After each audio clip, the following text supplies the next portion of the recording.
어제 성경 말씀 다시 한번 암송합니다. 요한복음 1장 12절.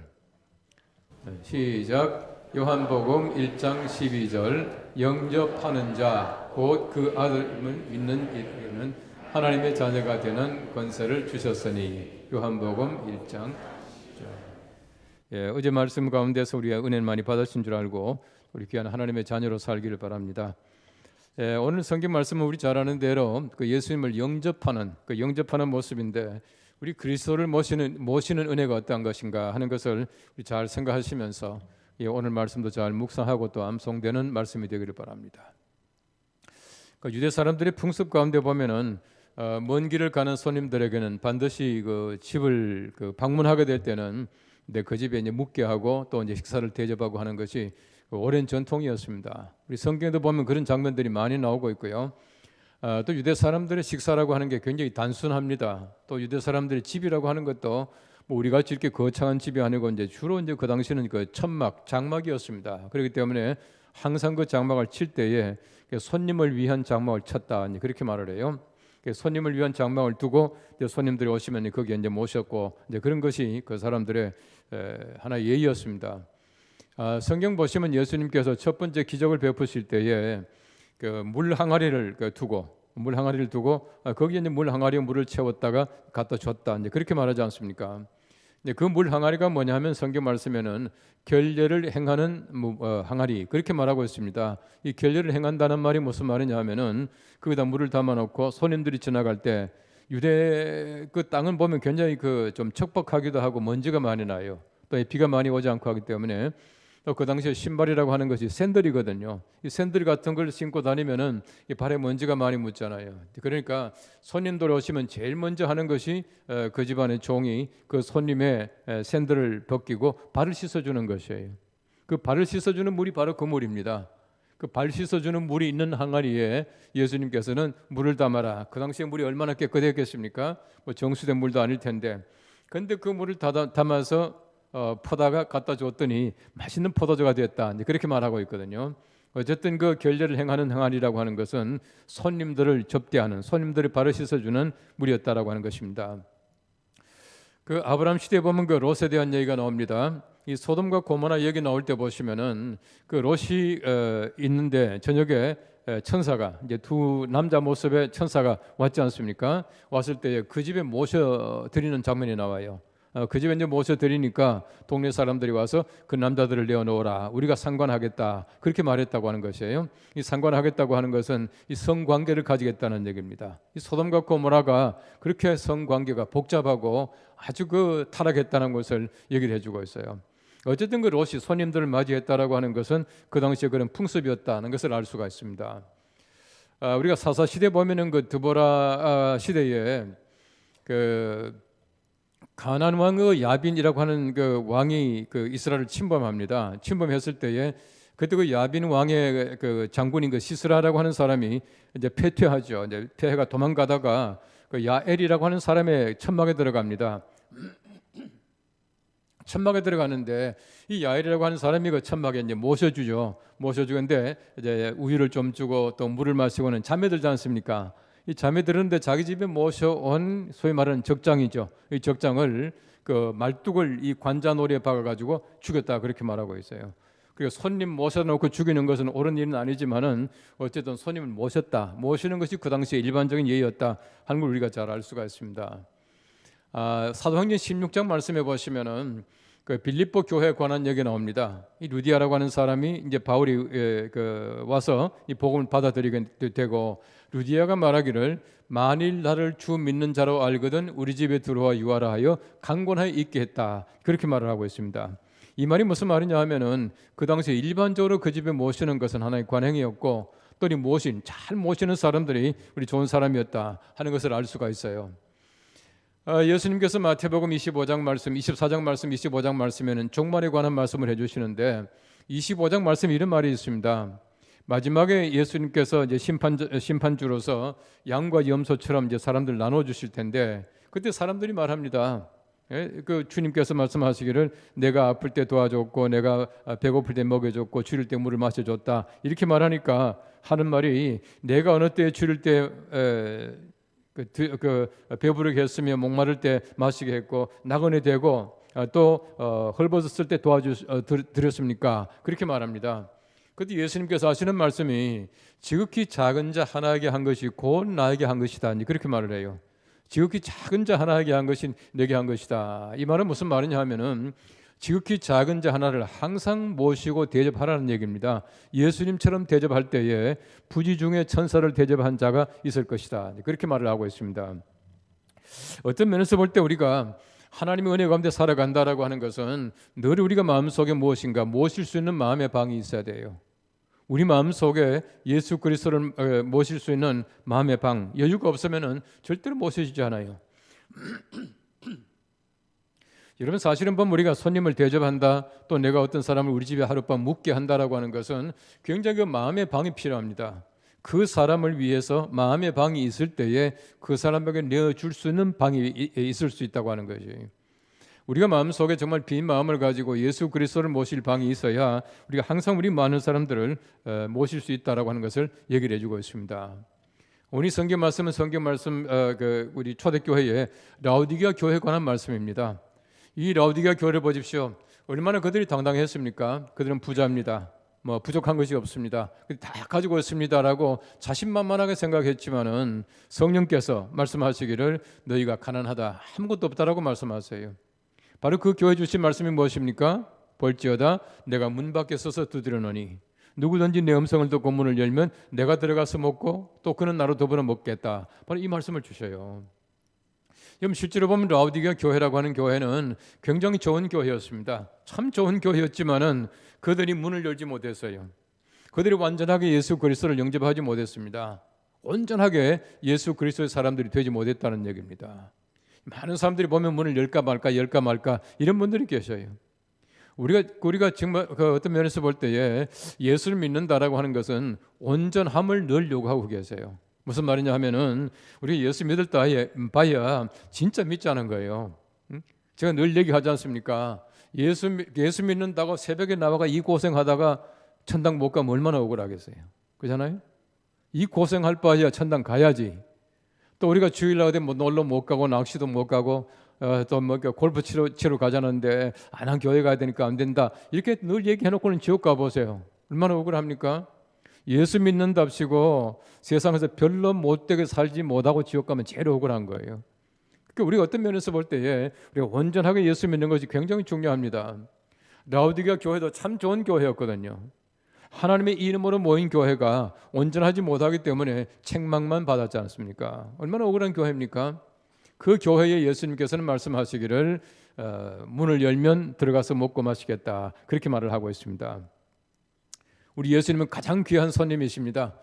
예수님을 손님으로 모시면은 우리가 예수 그리스도의 방이 필요할 것이고 또 예수 그리스도를 모시는 사람들은 그 대가를 하나님이 주신다는 것입니다. 오늘 성경 첫째는 말합니다. 그리스도는 두드리시고 내가 열어야 합니다 라고 말하고 있습니다. 오늘 말씀 보십시오. 볼지어다 내가 문 밖에 서서 두드리노니 누구든지 내 음성을 듣고 문을 열면, 그렇게 말하고 있습니다. 이 섰다라고 하는 말은 헤스테카라고 하는 말인데 이 말은 현재 완료형입니다. 현재 완료가 뭡니까? 끝난 동작, 완료된 동작을 얘기하고 있습니다. 예수님께서 우리 앞에 서 계세요. 이 서 계신다는 말은 무슨 말이냐 하면은 절대 돌아가지 않는다는 얘기입니다. 예수님께서 아무리 밀쳐도 돌아가지 않아요. 우리 문 앞에 서 계셔요. 이미 완료된 동작을 얘기하고 있고, 그 다음 보십시오. 두드리노니라고 말합니다. 이 두드린다는 말은 크로오라고 하는 말인데 이 말은 현재형입니다. 헬라 말이 참 재밌는 것은 헬라 말에서 현재형, 시제의 현재형은 현재 진행형이에요. 한번 상상해 보십시오. 예수님께서 서 계셔요. 절대 돌아가지 않아요. 얼마나 두드립니까? 계속 두드리는 거예요. 언제까지? 문이 열릴 때까지예요. 바로 그 뜻입니다. 그 다음에 문을 열면이란 말이 있습니다. 열면이라고 하는 말은 아노이크세라고 하는 말인데 이 말은 부정과거형이에요. 참 학자들이 많이 그런 말을 했습니다만은 히브리어, 구약 성경 말씀이 씌어진 히브리어와 신약 성경 말씀이 씌어진 헬라어는 하나님께서 이 성서를 위하여, 성경을 위하여 주신 말이다, 그렇게 말을 했어요. 여러분, 헬라어라고 하는 것은 참 재밌습니다. 왜 재미있냐면은 그 문법을 보시면은 부정과거라고 하는 시제, 텐스가 있어요. 시제가 있어요. 우리는 보면은 뭐 현재, 뭐 과거, 뭐 미래 이렇게 있지 않습니까? 근데 헬라어에서는 부정과거, 에리스트라고 하는 부정과거형이 있어요. 이 부정과거는 뭐냐 하면은 과거의 일회적인 동작, 단회적인 동작을 얘기하고 있습니다. 그러니까 부정과거 명령형은 단회적인 명령이기 때문에 가장 강한 명령이에요. 이 성경 보시면 부정과거 명령형이 제법 많이 나와요. 근데 어느 영어도 없고 독일어도 없고 어떤 말도 보면은 부정과거라고 하는 시제가 없습니다. 우리나라 말은 물론 없고요. 근데 헬라어는 가지고 있어요. 얼마나 참 묘합니까? 이 말은 무슨 말이냐 하면은 예수님께서는 절대 돌아가지 않고 서 계시고 계속 두드리는데 우리가 문을 여는 것은 한 번만 열면 된다는 거예요. 여러분 문 많이 열 필요 없어요. 한 번만 열면은 예수님께서 들어오셔서 예수님께서 우리와 함께 먹고 마시는 천국 잔치가 우리 속에서 배설된다. 그렇게 말씀을 하고 계시는 것입니다. 내가 열어야 예수님 비로소 들어오세요. 예수님 절대 문을 억지로 연다거나 문 부시고 들어오지 않아요. 예수님께서는 절대 우리 문을 갖다 억지로 열지 않습니다. 우리가 열어야 예수님 그때 들어오셔요. 우리가 열 때까지는 예수님은 절대 돌아가지 않고 계속 두드리신다 하는 그 말입니다. 탕자 비유는 참 중요한 비유라고 제가 여러 번 말씀드렸습니다만은 탕자 비유를 보십시오. 여러분 그 아버지가 얼마든지 자기 종들을 풀어가지고 아들 데리고 와, 아니면 큰아들한테 부탁해가지고 야 동생 좀 잡아와, 얼마든지 말할 수 있어요. 그 탕자 아버지는 그렇게 안 합니다. 돌아올 때까지 가만히 있어요. 반갑지만 돌아올 때까지 절대 찾아가지 않습니다. 이게 하나님 아버지의 마음이라는 겁니다. 내가 돌아가야 되고요, 내가 열어야 예수님께 들어오신다는 얘기입니다. 얼마나 지금까지 많이 두드립니까? 그런데 사람들이 열지 않아서 들어오지 못하는 경우가 얼마나 많은지 모릅니다. 우리 예수님께서는 한 생명에 대한 그 열정을 또 표현한다는 말이다, 하는 말이다, 그렇게 말합니다. 예수님 보십시오. 누구에게도 마찬가지입니다. 예수님께서는 모든 사람 앞에 가서 꼿꼿이 서 계시고 계속해서 두드리시고 열 때까지 기다려주시고, 이게 예수님 마음이라고 하는 것이에요. 여러분 예수님께서 한 사람을 얻기 위한 열정이라고 하는 것은 얼마나 대단합니까? 바로 이것이 예수 그리스도의 마음이다, 그렇게 말을 하고 있습니다. 영국에 대해 설교가라고 말하는 그 스펄전 목사님이 이제 그런 예화를 들었습니다. 한 번은 어느 교회에 좀 가난하고 혼자 사시는 할머니가 계셨는데, 근데 그 할머니에게 교회가 좀 도와드리고 싶어서 목사님이 좀 이제 구제 그 헌금을 가지고 갔습니다. 가서 아무리 문을 두드려도 나오질 않는 거예요. 그래서 아무도 없는 거예요. 소식이 없는 겁니다. 그래서 그 다음 날 만나서 얘기를 했습니다. 지난 주일 주간에 어느 날에 내가 할머니 댁에 가서 아무리 문을 두드려도 할머니가 나오지 않아서 할머니께 드릴 구제 헌금을 드리지 못했습니다. 그렇게 말을 했습니다. 그때 그 할머니가 뭐라 그러냐면은 밖에서 누군가가 문을 두드리는데 내가 열지 않았습니다. 왜냐하면 내가 어떤 사람이 그 외상값 받으러 온 줄 알았습니다. 그렇게 말하더라는 거예요. 외상값 받으러 온 줄로 알고 문을 열지 않아 가지고 그 구제 헌금을 받지 못했다는 거예요. 물론 그 다음에 또 좋겠죠. 그러나 중요한 것은 무엇이냐 하면은 우리가 두드리는 손이 누구의 손인가, 어떤 음성인가 하는 것을 알지 못하기 때문에 열지 못한다는 거예요. 여러분 예수님께서는 분명히 우리들에게 그 음성으로 들려주셔요. 예수님이 두드리시는 그 손은 분명히 우리가 느낄 수가 있습니다. 근데 수많이 두드리고 예수님 기다린다고 하더라도 열지 않는 분들이 얼마나 많은지 몰라요. 19세기 영국 작가인 그 시드니 스미스라고 하는 분이 참 재미있는 얘기를 했습니다. 오늘 책을 보니까 그 얘기 나오던데요.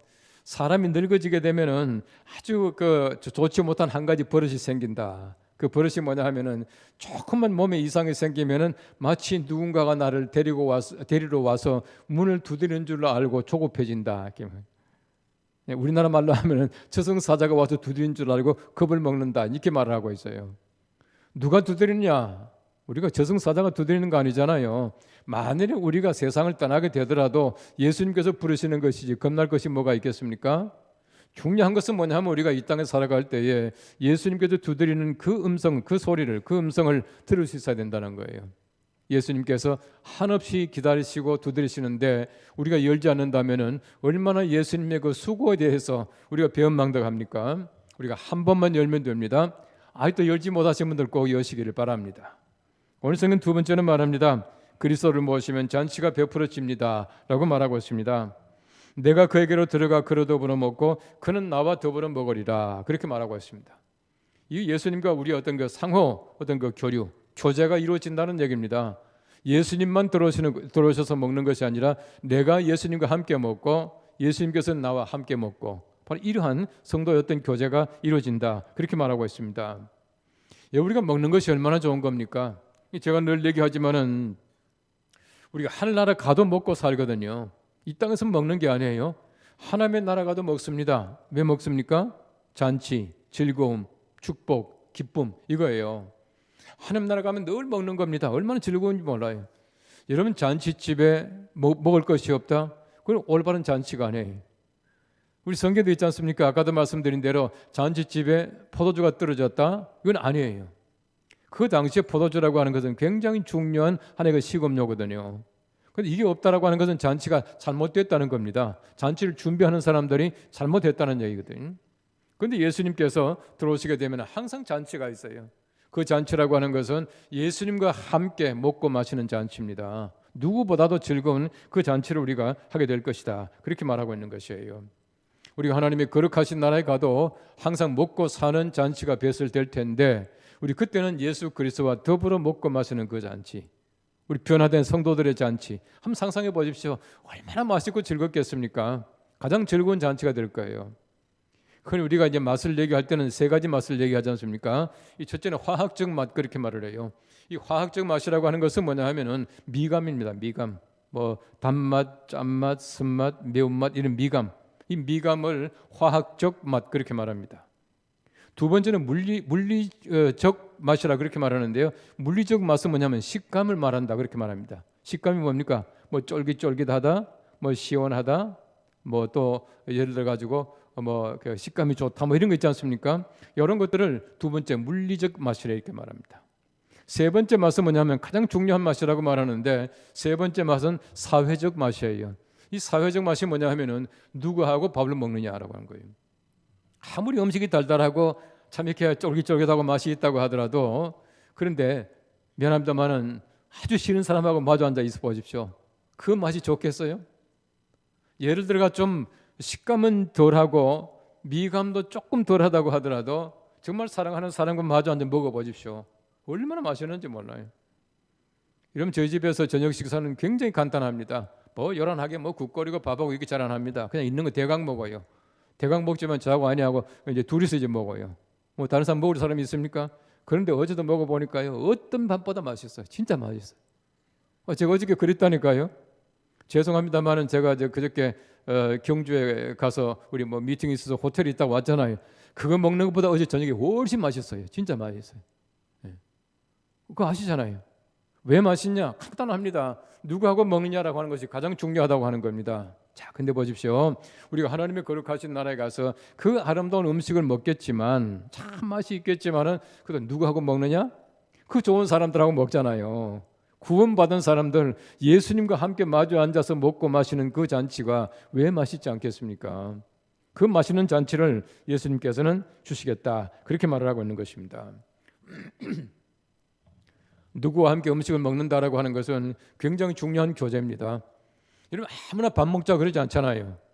우리 정말 좋은 사람 밥 먹자 그러지, 야, 한번 밥 먹자, 식사하자, 이 말은요 아주 가까운 사람들한테 얘기하는 거예요. 아무나 밥 먹자 그럽니까?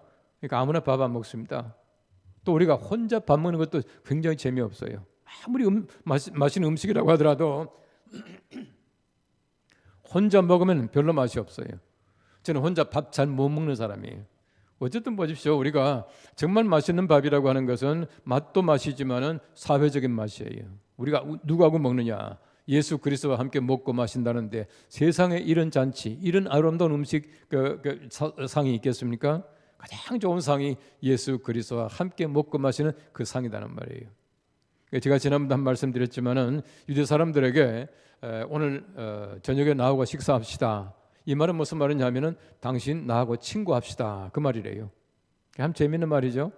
당신 나하고 식사합시다, 이 말은 친구합시다, 그 말이랍니다. 그만큼 우리가 함께 먹는다라고 하는 것은 친밀한 관계고 우리 좋은 의미를 가지고 있다 하는 것을 얘기를 해주고 있습니다. 개콘에 보시면 밥 먹자 하는 게 나오는데, 그 보세요. 얼마나 설렁한지 몰라요. 저는 그걸 보면서 어떤 느낌을 가지느냐 하면요, 그 밥 먹자라고 하는 그 코너는 대화가 필요하다고 하는 그 코너는 진짜 우리 사회를 정난하게 보여주는 것이, 함께 밥 먹고 있지만은 함께 밥 먹는 게 아니에요. 둘이서로 마주 앉아 있지만은 나는 내 밥 먹고 너는 네 밥 먹는 거예요. 함께 앉아 있지만 아무런 대화가 없는 거예요. 먹는 그 자체가 의미가 있는 것이 아니지 않습니까? 물론 먹어야 산다는 건 중요합니다. 그러나 우리 먹는 것은 굉장히 중요한 의미를 가지고 있는데 다른 모든 의미를 다 빼버리고 그냥 단순하게 밥만 먹는 거예요. 동물적인 것만 남아있다는 거예요. 대화도 없고 사랑도 없고 아무것도 없는 것을 얘기하고 있습니다. 어떤 면에서 볼 때는 굉장히 현대 사회를 풍자하고 있는 코너가 대화가 필요해. 밥 먹자, 이게 그 코너예요. 우리 사회가 그렇지 않습니까? 함께 밥을 먹고 있지만은 교제가 없는 사람 얼마나 많이 있습니까? 내가 함께 교회 나오지만은 교회에서 아무런 어떤 성도의 삶이 없는 사람들이 얼마나 많이 있습니까? 내가 예수 그리스도와 함께 산다고 말하지만은 예수 그리스도의 진실된 삶을 내가 서로 표현하지 못하고 살 때가 얼마나 많이 있습니까? 이런 삶을 비난하고 있는 것이에요. 아직 영접하지 못하신 분 계시면은 주님 돌아가지 않고 끝까지 기다리시고 끝까지 두드리실 겁니다. 꼭 여시기 바랍니다. 이런 주님께서 그렇게 수없이 기다리시는데 열면은 간단한 것을 열지 못할 때가 얼마나 많은지 몰라요. 수없이 많은 사람들이 와서 두드려줬지만은 열지 못할 때가 많이 있잖아요. 열게 되면 주님께서 우리와 함께 들어가서 먹고 마시는 천국 잔치가 뱃을 된다라고 말씀하고 있습니다. 요한계시록 2장 7절 말씀에는 말합니다. 이기는 그에게는 내가 하나님의 낙원에 있는 생명나무의 열매를 주어 먹게 하리니 라고 말하고 있습니다. 우리가 가지고 있는 여러 가지 많은 감각이 있죠. 미각도 있고 청각도 있고 시각도 있고 모든 게 다 가지고 있습니다만은 가장 중요한 것은 뭐냐 하면은 우리가 어떻게 하나님의 은혜를 위해서 살아가느냐라고 하는 것입니다. 우리가 이 미각도 마찬가지예요. 먹는 것도 마찬가지예요. 우리 예수 그리스도를 위해서 먹어야 합니다. 우리가 예수 그리스도께서 우리 속에 오셔서 우리와 함께 먹고 마시는 잔치가 뱃을 된다. 언제입니까? 모실 때. 우리 예수 그리스도를 모시기만 하면 이 아름다운 잔치가 뱃을 되고 예수 그리스도와 함께하는 그 삶을 살게 되는데, 모시지 못함으로 말미암아 우리의 잔치가 재미가 없고 우리 잔치가 포도주가 떨어지고 우리의 잔치가 하나님 앞에 영광되지 못하고 밋밋한 삶을 살아가는 사람들이 얼마나 많은지 몰라요. 내가 예수 그리스도를 모시게 되면 매일매일 우리의 삶의 잔치입니다. 예수 그리스도와 함께 먹고 마시는 잔치예요. 우리가 세상에 살아가면서 보십시오. 항상 우리가 즐거운 사람과 늘 만날 수 있다면 얼마나 좋겠습니까? 살다 보면은 만나지 못할 사람 만날 때도 있고, 우리가 만나지만은 그 사람이 꼭 필요해서 만나지만은 내가 어떤 면에서 볼 때는 늘 부담스러운 그런 사람도 있어요.